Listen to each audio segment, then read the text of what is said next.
I'm going to start this video off with the Fermi paradox or the Drake equation. Now let me give you kind of a nutshell version of the Fermi paradox and the Drake equation. Now the Fermi paradox goes something like, if there are other intelligent civilizations out there, why don't we hear from them? I'm going to get to that in a minute. Now the Drake equation is something like the number of planets that are in that Goldilocks, Goldilocks zone of environment and your atmosphere environment, where things are just right for for life, close to what we would consider life. Now here, even on Earth, they found these volcanic fumarole at the bottom of the ocean that are, to us humans, anything close to life as we would consider it, it's a very, very toxic, hot, corrosive hydrogen sulfide environment. But there's stuff that lives on that. There's stuff that exists in that environment. So it doesn't have to be anything close to the biology that we consider life to, for it to be life. It could be so radically different. Whether it could arise to intelligence or not, that's a different thing. And okay, let me get to now. By receiving intelligent life, we would assume they're going to be using radio transmitters. They're going to be using radio waves somewhere within the spectrum, the RF spectrum that we use here on Earth is somewhere between DC and the frequency of light. I don't know well, let's say they protect what's that one frequency it's the oscillation of the hydrogen atom, and I can't think exactly what it is. It's 1420 megahertz or something like that.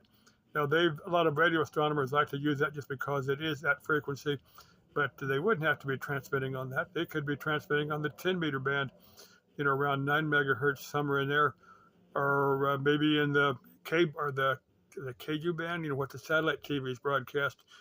I mean, they wouldn't have to be using radio telescopes. They could be using something completely different that we're not listening to, or maybe a civilization uses radio waves for a couple hundred years, and they promptly figure something that works better, something that will, some type of waves that will go across the universe instantly. Maybe they use quantum physics. That where the spooky accident distance, what Einstein was talking about. Maybe they figure a way to use that to communicate. Maybe they can modulate a signal that way. I'm not saying it's possible. I'm just saying maybe they have something that works better than the radio waves. Just my thought. They wouldn't have to be using radio waves. I'm just saying we really, as a humans, we really haven't figured out anything that works better. But anyway, let me get to my next subject for this video. This is for Lori. It's been a day or two. She's talking about if you meet a person, you're going to, let's say an older person, and they meet someone that you really like them, you got to inherit all their relatives and stuff. Well, that's very true. That's the reason you want to get to know a little bit all their relatives, who you're going to be sharing your life with. You don't want to just instantly hop in bed with that person. You want to make sure that person, all the baggage that goes with that person in their life, you can get along with them. Now, maybe they have that son or daughter, that adult son or daughter that's staying at home. Now, if that adult son or daughter is still home, holds down a responsible job, all that just decide to stay home. That's one thing. Now, if this adult son or daughter is leading a not so nice life, maybe they're drugs or criminal behavior or something. Now, if their parent can't exercise a little bit of tough love for them, you say, well, maybe that's not the person for me, or maybe they've got other children that don't like you. You want to figure that out before you get a little bit more serious about that person. Any responsible adult is going to find out. Let's say it's a younger woman with a little bit younger kids. Maybe she's even a guy in my age. I could probably find a lady that's got maybe 16, 17-year-old kids. She just chose to have them late in life. Of course, more than likely, a woman I bump into is gonna have grandkids. Like I've got grandkids. My daughter's got children, so I'm a grandpa. Guys my age could be great grandpas. That's not that hard to do. But anyway, hear that, Damien? You want to make me a grandpa? Just tossing it out there, not trying to force that on you. If they want to make me a great grandpa, I'll be happy. I love to bump into your kids and say I'm a great grandpa. But anyway, if you meet that person, you want to get to know their kids and make sure that you can make it work. Now I remember this is many years ago. This one lady, I was working on an air conditioner, and she had a son. Oh, this kid's got to be grown by now because this has probably been 30 years ago. But anyway, I was there working at an air conditioner in her yard, and this kid came out. This kid gave me the meanest look. I've covered this 2 or 3 times. I didn't say anything to him. He gave me a mean look and then walked off. And I said, I don't know this kid. I haven't said anything to him. I haven't even interacted with him. And anyway, this lady, I finished the job, gave good bill, and she paid me. And she goes, I'm single, and I guess I'll always be single. I said, oh, okay. I'm guessing this lady is probably trying to convince her kid that she wants me to be her new daddy or something. And well, that's not exactly what she'd invited me to her house to, and it didn't go beyond that. And I'm pretty sure she probably found somebody else. But you definitely want to make sure that because the kids are part of the package. The kids, what you probably want to do is sit down with the kids and say, look, you can think of me as a stepdad. You can think of me as your big brother, however you want to think of me. Think of me as someone that's part of your mother's life. I'm not a biological dad, but I could certainly be a part of your life. I need, we definitely need to have that conversation. We definitely need to work all that out before it goes anything further.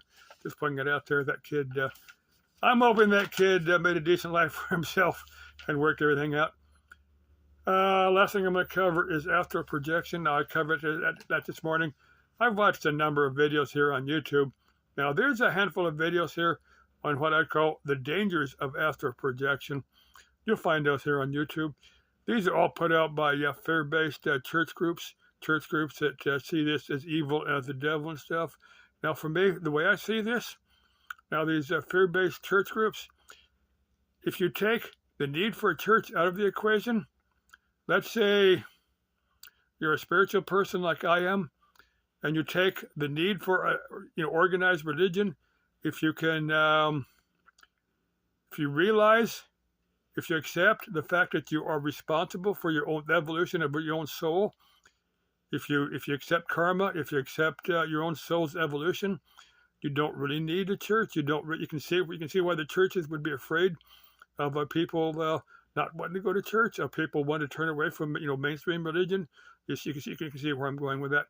Now for astral projection, there's people that will there's various fear-based church groups that will put these fear of astral projection videos here on YouTube. So that's all that is. We all go out of body at night, but don't remember. So if there's anything dangerous about it, it would happen to us from day one as a baby. This type of thing would start happening to us. Now on something slightly different. Now I've heard this. I don't know if this is a factor. Well, there's two things I'm going to cover.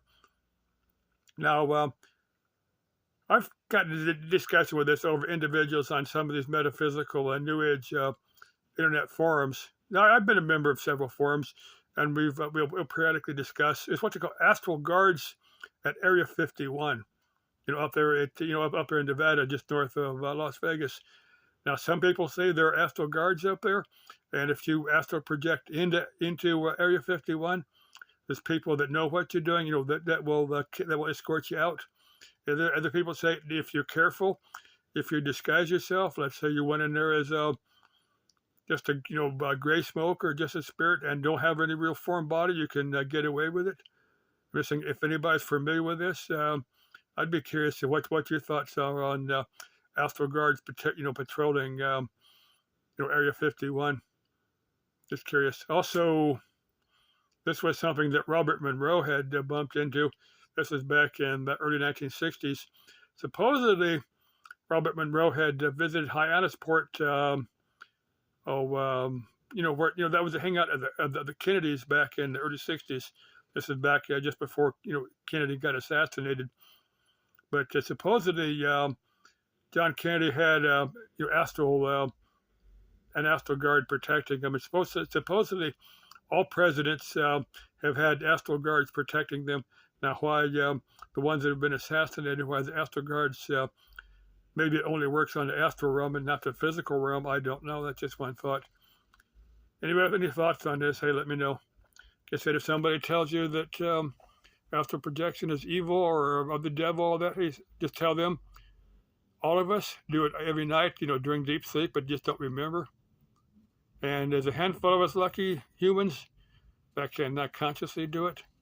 But I've tried for many years and haven't got too far. Anybody just tossing it out there. Okay, let's all keep life interesting and exciting. If you're interested in astral projection, the videos are here on the self-help DIY videos are here on YouTube. Just search astral projection, search astral sex with ghosts, that type of thing. You got to be over 18 to search those because they are pretty wild. Okay, ciao. Das Leben ist eine Abenteuer and c'est la vie. Bye.